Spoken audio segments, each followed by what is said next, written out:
The past year. What words come to mind? Strange, unexpected, unrelenting. These are certainly accurate words to describe the first year that DAREarts was fully remote in both programs and operations. But did this slow down our students and DAREarts team from glowing and growing? Of course not. We are very proud of what we achieved as a team and of the many moments we observed of people in the DAREarts community taking care of each other, role modeling kindness, caring, and empathy. Welcome to the DAREarts Year in Review for our fiscal year 2020 to 2021. My name is Lisa Norton, and I'm the National Program Manager at DAREarts. Over the next 17 minutes, we're going to learn about some of the young people in our DAREarts community, about the connection, the impact, and the positive transformation. Many of the youth and families that we serve were hit harder than most by the negative impacts of the pandemic. Our team remained laser-focused on our mission of offering young people a turning point in their lives by providing leadership development through arts-based education. We planned the 2021 program year on the heels of our most successful year ever, where we served over 1,100 children and youth in 2020. So we had an ambitious goal of reaching 1,600 youth through our programs in 2021.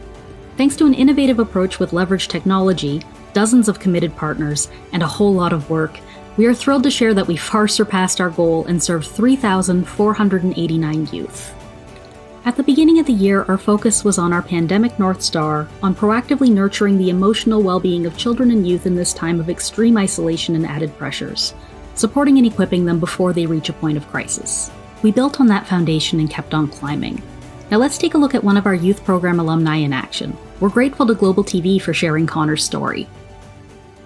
18-year-old Connor McDowell knows what it's like to break down barriers. I was diagnosed with a learning disability, ADHD, when I was younger. I was always somebody who was not afraid to be different. I didn't want to fit the mold like everybody else. He said his learning disability set him back a few grades, and as a young person still trying to find his way, it was challenging for him. Having to walk up in front of my classmates and everything, holding a grade 5 textbook when they're all, grade 8, it kind of set me up to who I am today, because I've had to work harder than, the average person does to achieve something. He did work hard, and one day, through one of his teachers, Connor was given an amazing opportunity to attend an arts program. My mom really wanted me to do it, so I said, okay, we'll give it a try. I'm not the best and, the greatest at art, but it was great because they taught you about being yourself, and it's okay to be different. Also through arts, dancing, singing, whatever it may be.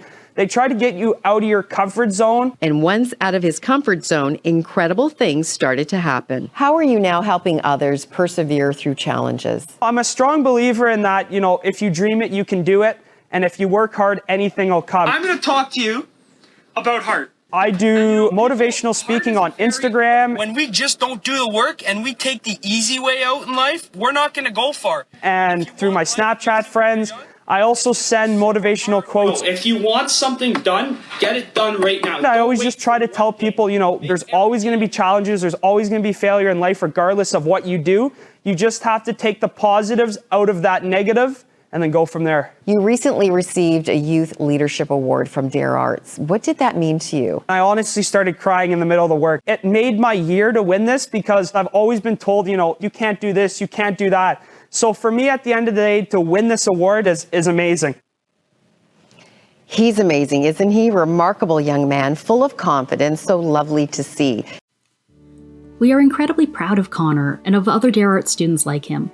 Connor represents success in the DAREarts journey. He has found his voice, his inner confidence, and he has become the truest representation of himself, proud of his differences, capable, and strong. But Connor wasn't always this way. Connor was a kid who struggled with bullying and with being told that he wouldn't accomplish anything because of his ADHD.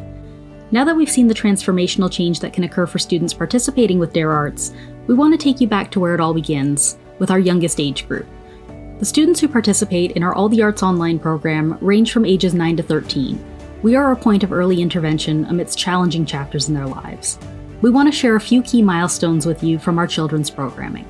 At the start of the 2020-21 school year, schools were in a unique predicament. Students had been out of class for several months, many boards were exclusively virtual at the start of the year, and no one quite knew what each day would bring.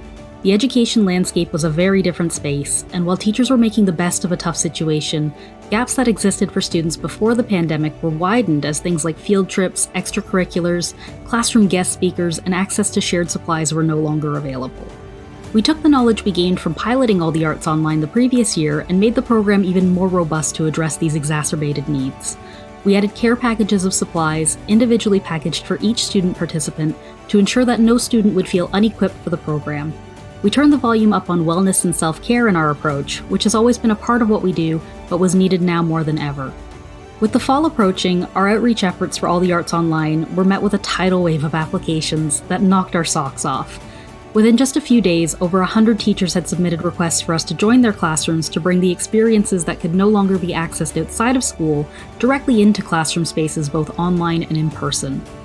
To address the need, we got to work recalibrating budgets, sourcing supplies, getting packages prepared and sent out, and coordinating incredible workshops with our ever-growing roster of all-star artist educators.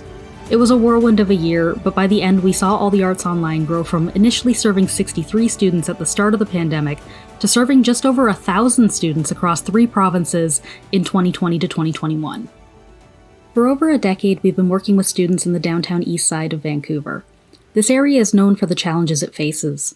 Affordable housing and healthcare are lacking, substance abuse and poverty rates are high, and more community supports are desperately needed, especially for young people. Despite the amplified challenges of the pandemic in this area, the voices of youth were stronger than ever. In addition to running All the Arts Online, our team, alongside Kuwatsan artist Charlene Johnny, worked with Vancouver students to create a breathtaking mural featured in the Britannia Community Centre Hub. We are so proud of the thriving partnership that we have with the Vancouver School Board and the blossoming one with Surrey Community Schools.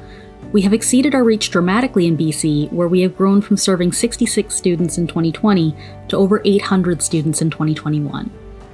For many of the partnered schools we work with, the teachers and principals are the people who see the change in our DAREarts students before their eyes. Let's listen to these teachers as they explain the impact that DAREarts has had on their students. Well, meeting for All the Arts Online was quite amazing, and it just really met, I think, our mental needs at the time and our well-being. And the kids really amazed me with how they put themselves forward, getting to know Glenn, building that relationship online, and being able to take risks and seeing their successes. Through the DAREarts values, I've just seen the impact that that can have on kids' self-worth and kind of building that growth mindset. When kids are sharing, and it's so important for them to share, to listen, and voice their opinions, they become leaders because they have to put themselves and be willing to put themselves out there in front of others, and not knowing how or what people are going to think of them and their ideas. And I think the DAREarts program, it does create leaders. Kids take pride in what they've created, and they recognize the things that they can do. And from there, they've taken the risks and they're willing to take more risks. So teaching during a pandemic virtually is a Wild West. You know, we've had to navigate things that we've never had to before. And doing DAREarts, All the Arts Online, gave the students something to look forward to, exciting and different at such a difficult time.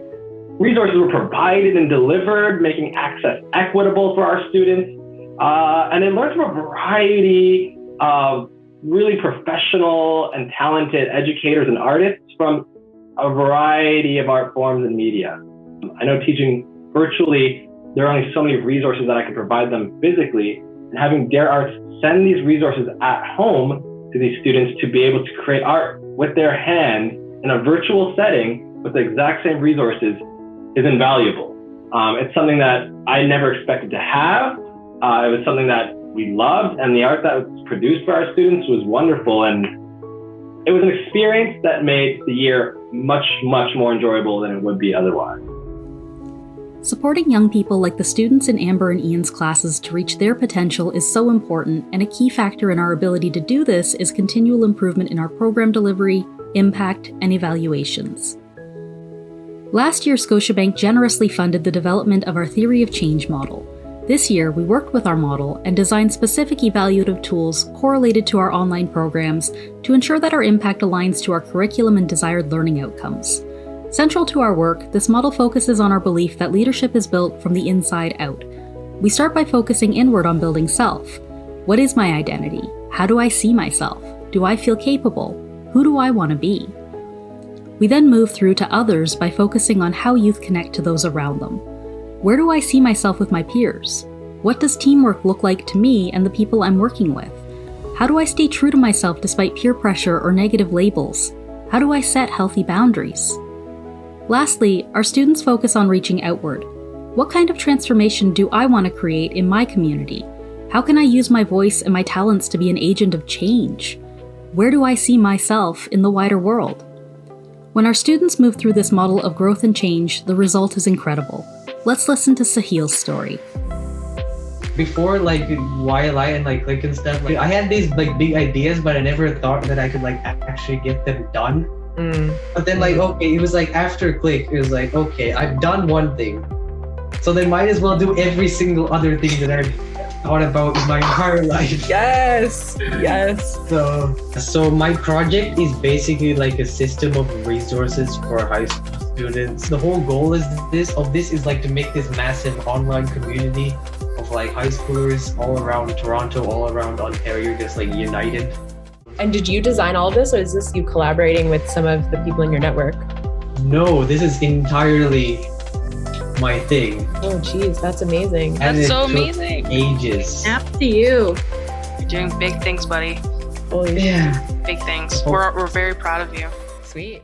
YLI is an after-school program where we provide experiential learning opportunities for youth to work together and take action on the issues that matter to them most.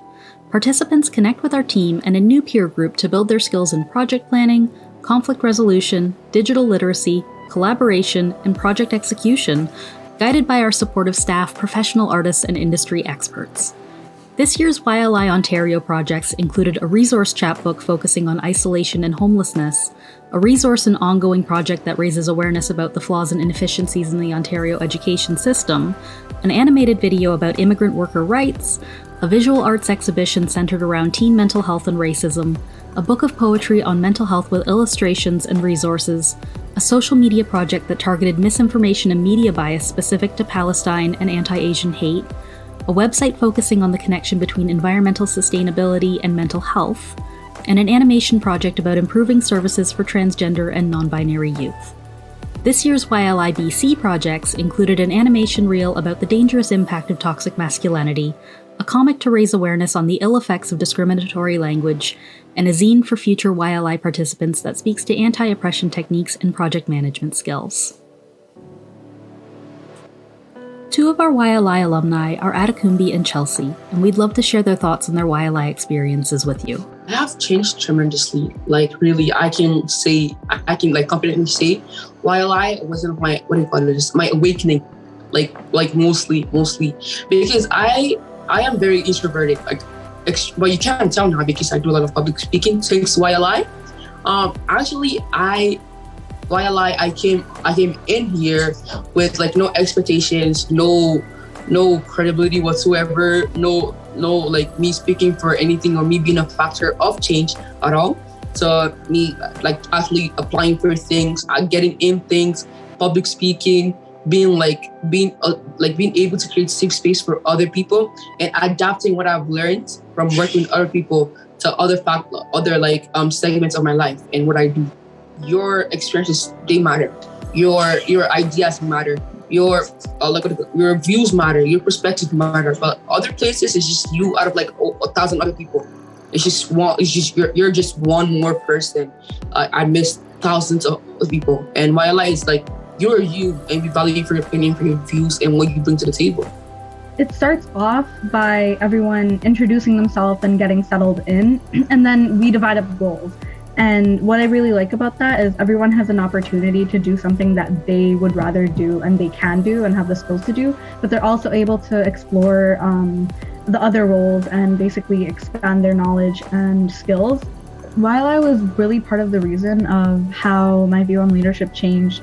For example, before, I thought leadership was oh wow, there's this one person leading, they're doing a lot of the work and making other people work for them. But YLI made me realize that that's not the case. Leadership means that you work together with others and guide them, but also let them guide you at the same time.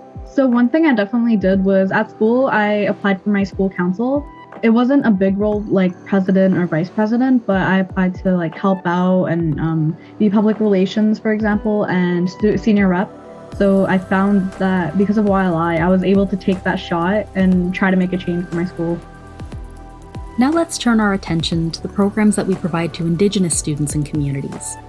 This year, we were faced with the reality that physically going to the communities we've been working with was no longer a possibility.